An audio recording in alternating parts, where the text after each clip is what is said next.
Assalomu alaykum kichkintoylar, yaxshimisizlar? Assalomu alaykum. Mana bugun osh pishyapti. Osh haqida yana qisqacha ma'lumotlar bilasizmi?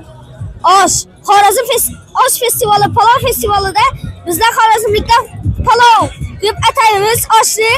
Mana shu osh festivalida 9 sonda osh pishmoqda. Bu Ginness rekordlar kitobiga kiritilishi aniq.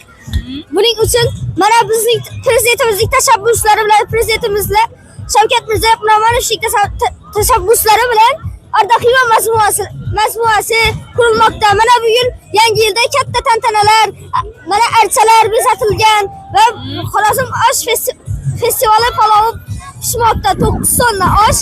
Bu juda yaxshi natija degani. Yana kelgusida bunaqa ma'lumotlar berishni yoqtiraman. Mana archani ham ko'rishlaringiz mumkin. Juda yangi yil shug'i bizda allaqachon boshlandi. Buning uchun prezidentimizga kattaga rahmat. Rahmat. Siz-chi? To'xtang. She'r bilasizmi bironda Qorbobomiz haqida? Bayrak haqida bilaman. Ayting. O'zbegim, hayotim borim, munavvar olamda suyuk kayfim bor. Turkiy el so'zligin ona diyorim, dillarda yangragan buyuk mehrim bor. O'zbek qadami senda ko'rinur, muazzam ismingga sevmay bo'lurmi? Navoiy g'azali dil ravo elur, onalik mehriga sevmay bo'lurmi? Rahmat, kattakon rahmat.